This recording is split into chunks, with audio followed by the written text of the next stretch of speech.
Welcome to techeducationbd। যে যেখান থেকে আমার এই ভিডিওটি দেখছেন সবাইকে জানাই আন্তরিক শুভেচ্ছা ও অভিনন্দন। আপনাদের আজকে যে বিষয়টি আলোচনা করব সেটি হচ্ছে কিওয়ার্ড রিসার্চ। কিওয়ার্ড রিসার্চটা আসলে কি জিনিস? আমাদের এসইওর জন্য কিওয়ার্ড রিসার্চ খুবই গুরুত্বপূর্ণ একটি বিষয়। এসইও করতে হলে অবশ্যই আপনাকে কিওয়ার্ড রিসার্চ করতে হবে এবং এটি জানতে হবে। কিওয়ার্ড রিসার্চটা আসলে কি? ধরেন আপনি একটি মোবাইল কিনতে যাচ্ছেন, সেক্ষেত্রে আপনার পছন্দের ব্র্যান্ড হচ্ছে নোকিয়া। তো আপনি কি করবেন? গুগলে যাবেন, গুগলে গিয়ে নোকিয়া লিখে সার্চ দিবেন, ঠিক আছে? এভাবে সার্চ দিতে পারেন। আবার আপনি নোকিয়া মোবাইল লিখেও সার্চ দিতে পারেন, ঠিক আছে? আবার আপনি নোকিয়া মোবাইল প্রাইস লিখেও সার্চ দিতে পারেন এবং Nokia mobile price in Bangladesh লিখেও আপনি সার্চ দিতে পারেন। তার মানে আপনি নোকিয়া লিখে সার্চ দিলেন প্রথমে, তারপর আপনি নোকিয়া মোবাইল লিখে সার্চ দিলেন, এরপর আপনি নোকিয়া মোবাইল প্রাইস লিখে সার্চ দিলেন, তারপর আপনি Nokia mobile price in Bangladesh লিখে সার্চ দিলেন। আচ্ছা, আমরা যে এই আলাদা আলাদা বিষয়গুলো সার্চ দিচ্ছি, যেমন নোকিয়া একবার সার্চ দিলাম, আবার নোকিয়া মোবাইল একবার সার্চ দিলাম, এভাবে যে আলাদা আলাদা বিষয়গুলো আমরা সার্চ দিচ্ছি, এই আলাদা আলাদা বিষয়গুলোই হচ্ছে কিওয়ার্ড। এই কিওয়ার্ড রিসার্চ হচ্ছে আমরা কিওয়ার্ডগুলো খুঁজে বের করব। আপনি যে রিলেটেড ওয়েবসাইট তৈরি করবেন বা যে রিলেটেড ওয়েবসাইটকে আপনি র্যাঙ্ক করাতে যাবেন, তো সেই রিলেটেড যে নিশগুলো রয়েছে, যেমন এইরকম কিওয়ার্ডগুলো রয়েছে, সেই কিওয়ার্ডগুলো আপনাকে রিসার্চ করে খুঁজে বের করতে হবে। এক কথায় কিওয়ার্ড হচ্ছে আমরা যেগুলো লিখে সার্চ করি, এগুলোই হচ্ছে কিওয়ার্ড। কিওয়ার্ড কত প্রকার? কিওয়ার্ড সাধারণত দুই প্রকার হয়ে থাকে। একটি হচ্ছে শর্ট টেইল কিওয়ার্ডস, আরেকটি হচ্ছে long tail keywords. Short tail কিওয়ার্ডসটা কি আর হচ্ছে লং টেইল কিওয়ার্ডসটা কি?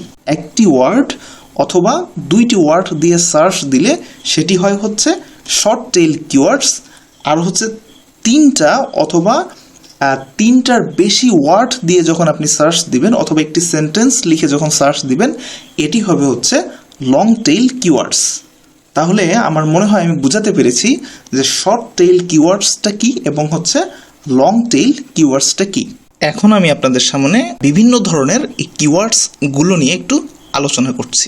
ডিফারেন্ট টাইপস অফ কিওয়ার্ডস, যেমন দেখেন এখানে রয়েছে হচ্ছে প্রোডাক্ট অর সার্ভিস কিওয়ার্ডস। মানে হচ্ছে আপনি তো একটা নির্দিষ্ট বিষয় নিয়ে সার্চ দিবেন। ধরেন আমি এখানে মোবাইল ফোনের কথা বলেছিলাম, যে নোকিয়া মোবাইল দিয়ে সার্চ করেছিলাম।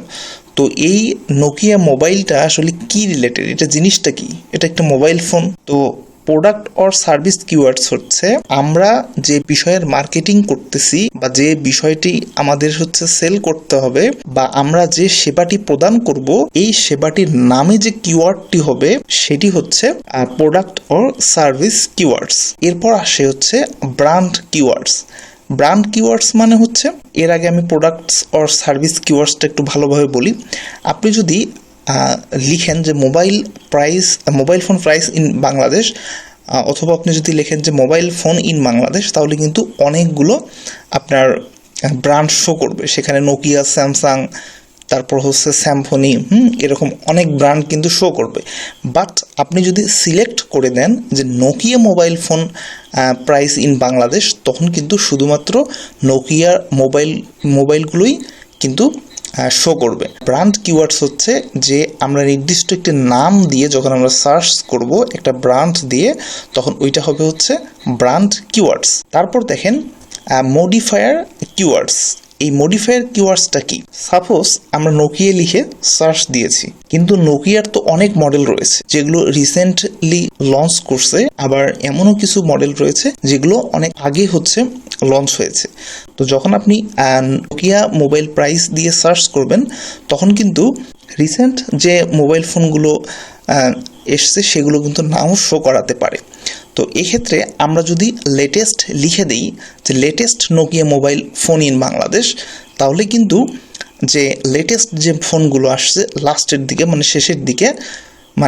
শেষের দিকে বলতে একদম সব শেষে যেগুলো আসছে এগুলো কিন্তু শো করাবে। তো এটাই হচ্ছে মডিফায়ার কিওয়ার্ডস।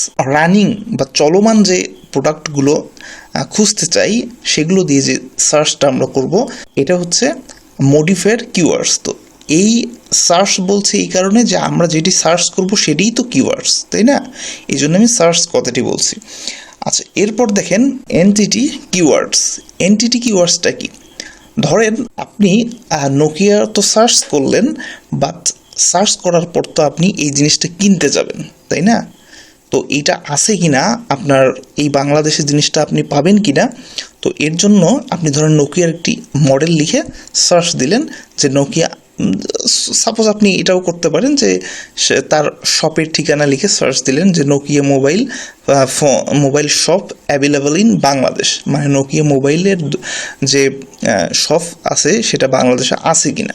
তো এটা সার্চ দিলে কিন্তু আপনার একটা সার্চ রেজাল্ট চলে আসবে। তো এইটি হচ্ছে এনটিটি কিওয়ার্ডস, ঠিক আছে। এরপর ধরেন আপনি যদি নির্দিষ্ট একটা এলাকাভিত্তিক সার্চ দেন, ধরুন আপনি রংপুরে অবস্থান করছেন, এখন রংপুরের যে নোকিয়ার দোকানগুলো রয়েছে যেখানে নোকিয়া মোবাইল বিক্রি করে, তো আপনি সেটি লিখে যদি সার্চ দেন যে Nokia mobile shop in Rangpur, তখন কিন্তু রংপুরের যে কোথায় দোকান রয়েছে এগুলো কিন্তু গুগল শো করবে। তো এটি হচ্ছে জিওগ্রাফিক কিওয়ার্ডস। এরপর দেখেন হচ্ছে ডেমোগ্রাফিক সিগমেন্টেড কিওয়ার্ডস। তো ডেমোগ্রাফিক সিগমেন্টেড কিওয়ার্ডসটা আসলে কি জিনিস? ডেমোগ্রাফিক সিগমেন্টেড কিওয়ার্ডস হচ্ছে ছেলে মানুষেরা কিন্তু পিঙ্ক কালার ততটা পছন্দ করে না, বাট মেয়ে মানুষ কিন্তু পিঙ্ক কালারটি খুবই বেশি পছন্দ করে।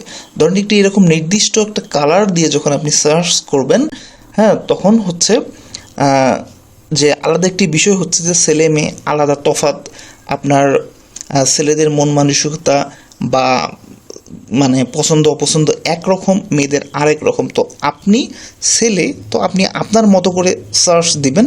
একটা মেয়ে ধরেন যখন সার্চ দিবে তখন তার পছন্দ সহিত অনুযায়ী সে সার্চ দিবে। তো এইভাবে যখন সার্চ দেওয়া হয় তো এটিকে বলে হচ্ছে ডেমোগ্রাফিক সেগমেন্টেড কিওয়ার্ডস, ঠিক আছে।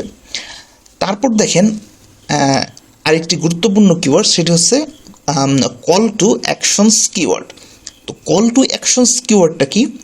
কল টু অ্যাকশনস কিওয়ার্ড হচ্ছে যে কিওয়ার্ডগুলো সার্চ করে মানুষ একটা নির্দিষ্ট সার্ভিস পেতে চায় বা একটি নির্দিষ্ট জিনিস কিনতে চায়। ধরেন আমি যদি লিখি, এটি লিখে সার্চ করি যে বাই নোকিয়া মোবাইল, মানে হচ্ছে আমি কিন্তু মোবাইল কিনতে চাচ্ছি, ঠিক আছে। তো এইটি হচ্ছে কল টু অ্যাকশনস কিওয়ার্ডস। আচ্ছা, তো এরপর আসেন হচ্ছে এডুকেশনাল কিওয়ার্ডস। এডুকেশনাল কিওয়ার্ডসটা কি?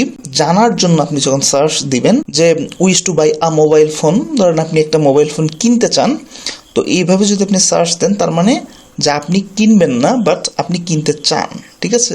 তো এই ধরনের যে কোনো কিছু, ধরেন আপনি জাস্ট প্রাইস জানার জন্য আপনি গুগলে সার্চ দিতে পারেন যে Nokia mobile phone price in Bangladesh. তো এইটা অনেক সময় হচ্ছে এডুকেশনাল কিওয়ার্ডস হয়ে থাকে, ঠিক আছে।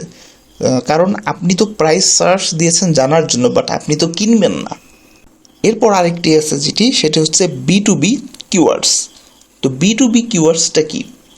তো B2B কিওয়ার্ডস হচ্ছে ধরেন আপনার একটা ব্যবসা প্রতিষ্ঠান আছে, অথবা আপনি যে কোনো ওখান থেকে কিছু একটা কিনেছেন, ঠিক আছে। তো আপনি যদি ব্র্যান্ডের কোনো জিনিস কিনে থাকেন, ধরেন আপনি নোকিয়া মোবাইল কিনছেন, এখন B2B হচ্ছে কিওয়ার্ডস হচ্ছে বিজনেস টু বিজনেস কিওয়ার্ড, ঠিক আছে। B2B কিওয়ার্ডস হচ্ছে বিজনেস টু বিজনেস কিওয়ার্ড। ধরেন আমি নোকিয়া একটি মোবাইল কিনছি রংপুরে, বাট আমি চাকরির জন্য ঢাকায় অবস্থান করছি। তো আমার সার্ভিস ওয়ারেন্টি থাকে 1 বছর। 1 বছরের মধ্যে আমার ফোনটি নষ্ট হয়ে গেছে। তখন আমি কি করব? তখন কিন্তু আমি Nokia phone service centre in Dhaka দিয়ে সার্চ দিব। মানে আমি রংপুরে কিনেছিলাম, বাট আমি ঢাকাতে সার্চ করছি যে সার্ভিস সেন্টার আছে কি না। কারণ হচ্ছে এগুলো হচ্ছে পুরো বাংলাদেশেই এদের সার্ভিস সেন্টার রয়েছে। আপনি যেখানেই অবস্থান করুন না কেন, আপনার ওয়ারেন্টি পিরিয়ডে আপনি সেখান থেকে সার্ভিস পেতে পারবেন। তো এই যে বিষয়টা, তো এইভাবে যে কিওয়ার্ডসগুলো সার্চ করা হয় এটিকে B2B কিওয়ার্ডস বলে। আচ্ছা, তো এইভাবে বিভিন্ন ধরনের কিওয়ার্ডস রয়েছে। আশা করছি আপনারা বিষয়টি বুঝতে পেরেছেন। এতক্ষণ সাথে থাকার জন্য আপনাকে অসংখ্য ধন্যবাদ। যারা এখন পর্যন্ত চ্যানেলটি সাবস্ক্রাইব করেননি, দয়া করে চ্যানেলটি সাবস্ক্রাইব করুন এবং পাশে থাকা বেল আইকনটি ক্লিক করুন। ধন্যবাদ।